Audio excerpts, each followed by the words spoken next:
Hello po, shout out mga kasaging. Magandang hapon. Oras natin ay 3:31.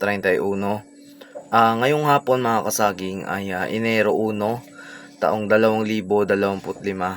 Tatalakayin natin mga kasaging kung paano ah, o mga paraan at dapat gawin para maging malakas at gumanda ang ating kalusugan.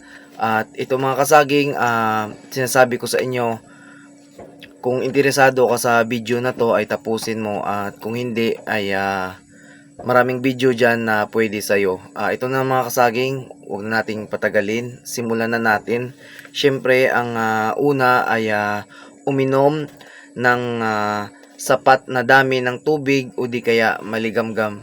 Mga kasaging, sa panahon ngayon, kadalasan sa atin ay tinatamad na uminom ng maraming tubig, kagaya na lang po ng mga soft drinks, energy drink, at saka yung iba matatamis. Ay yan po yung nakahiligan natin mga kasaging, at hindi po yan ligtas para sa ating kalusugan mga kasaging.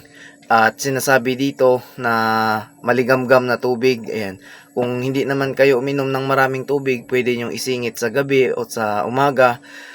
Pagising ninyo at bago kayo matulog, uminom kayo ng 2 baso o 1 baso na maligamgam na tubig, sapagkat ang benepisyo niyan mga kasaging ay maganda. Libreng-libre na gamot at makapagpapalakas ng ating kalusugan, lalong-lalo na sa ating tiyan. Pag uminom po tayo ng maligamgam na tubig mga kasaging, ay magiging kalmado po ang ating pakiramdam, at yung mga kinain nating hindi natutunaw ay mabilis po na matunaw. At higit sa lahat, matanggal din yung mga mantika natin, mga taba-taba diyan sa ating tiyan. At mabilis po ang ating pagdumi mga kasaging pag uminom po tayo ng maligamgam na tubig. Ayan po. Ang kasunod natin dito, ito po ito. Ayan. Ang kasunod natin ay matulog ng maaga, at kung maaari ay buuhin natin ng 8 oras. Ayan. Inulit natin mga kasaging, sa panahon ngayon, hindi na tayo natutulog ng 8 oras, o minsan 6 o 4 na oras, hindi natin nakukumpleto. Isa po yan mga kasaging sa kadahilanan na babagsak po ang ating resistensya at ang ating lakas. At pagising natin sa umaga ay parang mabigat po at medyo nahihilo tayo. Kailangan po matulog tayo ng 8 oras, o pwede kahit 7. Ayan, pwede na yon. At iwasan natin ang mga bagay-bagay na hindi naman mahalaga, na kung saan ay pagpupuyatan natin at wala namang kabuluhan. Ayan po.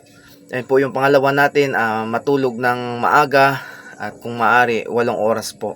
Ayan. Bali, ang kasunod natin ngayon ay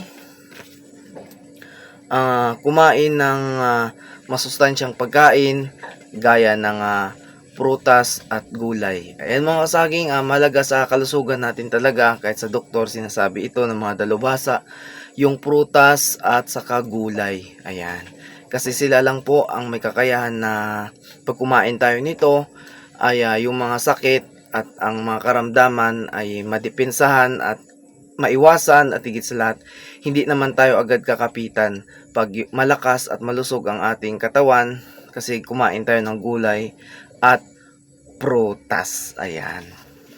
Ayan, lalo sa mga bata, na kung mga ina at mga ama, kailangan po payuhan natin at sabihan natin at gawin, pakainin natin, lalo sa mga bata, yung gulay at prutas. Minsan po natututok sila sa makamundong pagkain na hindi naman dapat para sa kanila. Yun yung mga sani na nagkasakit yung mga bata, kahit di lang sa mga bata, sa mga matatanda po. Ayan. Mahalaga talaga ang kumain ng gulay at prutas. Ayan. Yung kasunod natin ay mag-ehersisyo para maging masigla ang katawan. Ito mga kasaging ang pang 1, 2, 3, 4. Ayan, pang-apat na topiko natin, o ang pang-apat na pinamagatang mag-ehersisyo lagi o maglaan ng oras, ay medyo mahirap mga kasaging. Kagaya ko, isang gwardiya, minsan po wala po akong day off o pahinga sa loob ng 1 buwan.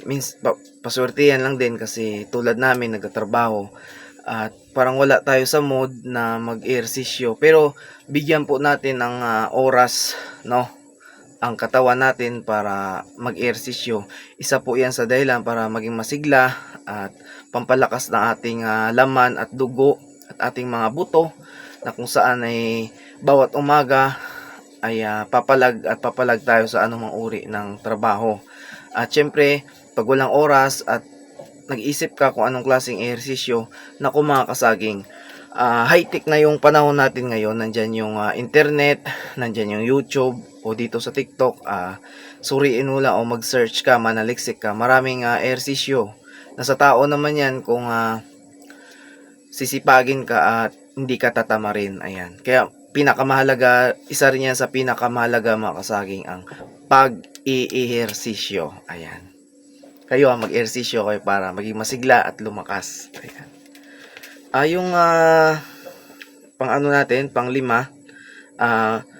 mag-ingat sa lahat ng gawain at lakad. Ayan. Mahalaga po ito mga kasaging, tulad pagpapunta ka sa trabaho, pagpauwi, kailangan mo ng sapat na pag-iingat para yung kalusugan at yung buhay natin ay mapahaba at maingatan pa. Ayan. At lagi po tayong gagamit ng 5 katangian. Nandyan yung paningin, pandama, pakiramdam, pangamoy, at ang ating pananaw. Ayan. Gamitin lang natin yan mga kasaging. 100% na maiwasan talaga natin ang kung ano mang uri ng sakuna at disgrasya, para tayo ay mapalayo sa anumang uri ng kapahamakan. Ayan. Mag-ingat at maging mapagmasid araw-araw sa gawain at anumang uri ng lakad. Ayan.